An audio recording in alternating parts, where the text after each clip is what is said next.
Hey, James, thanks for joining us. We will get started with Annie Constable from the Sun-Times.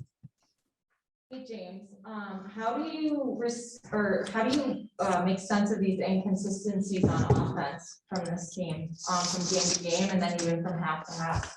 We just didn't start off the game with the intensity that we needed. I think that we let some calls get to us a little bit, and it affected our the way we approached the game. But we started off really relaxed, and you just can't.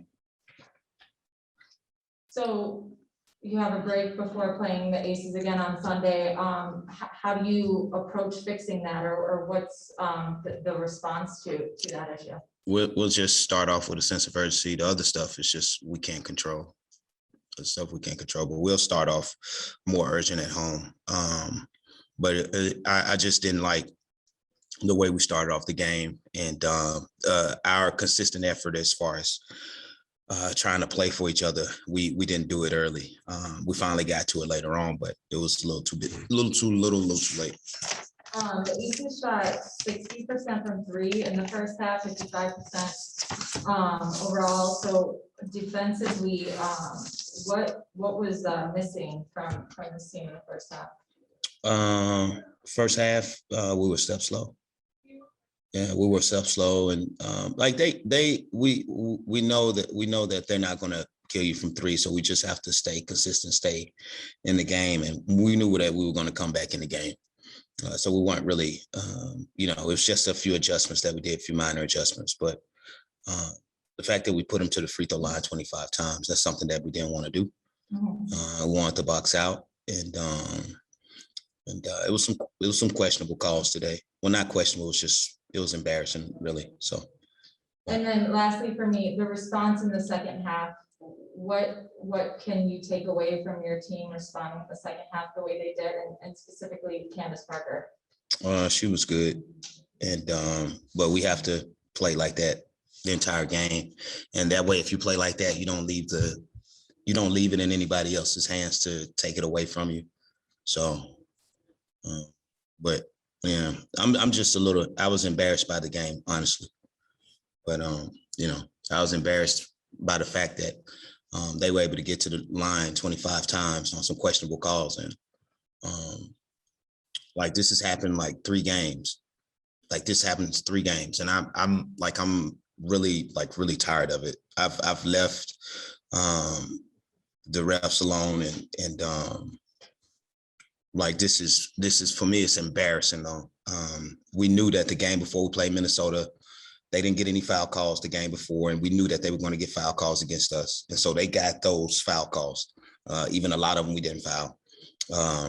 Diamond DeShields against Phoenix gets smacked in the face in front of a referee. Nothing's called.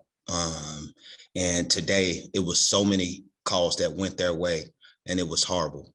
It was horrible. And so, but my mom told me this. She said, "Hey, your problem is you think that life should be fair. And you think that, that's my problem. So I think the game should be called fair. But that's my issue. That's my mistake." How does something like that get fixed when it's you can't control the refs, but they're also? I don't want them to control them. I just want them to do the job. You go back and look at some of those calls today. They were pathetic. They were able to get calls. They were able to sit in the lane for 3 seconds, offensively and defensively. And that's illegal. Last time I heard, that's illegal. We got our hands on balls. They were able to get to the free throw line. And maybe I do like, other people, and I'll complain too, and maybe it'll work. But, we've been smacked in the face so many times this year, and it hasn't been called. And I got to a point where I stopped sending plays in because you just get tired of hearing my bad. So this has been horrible. Horrible. It's beyond words. Thanks, James. Thank you, James. We're all set.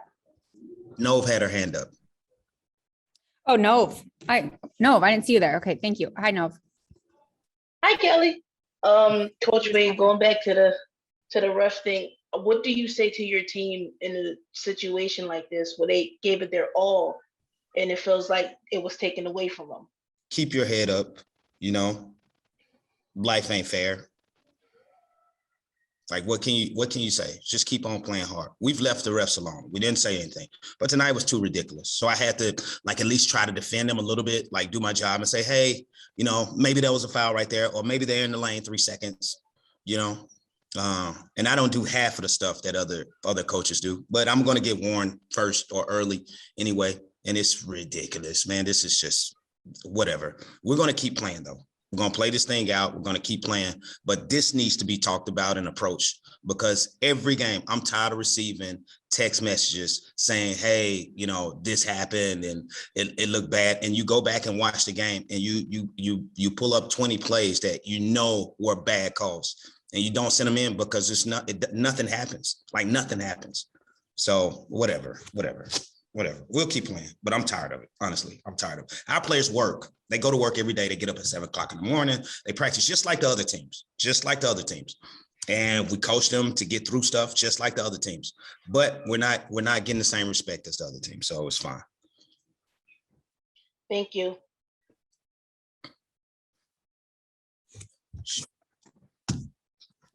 Thank you, James.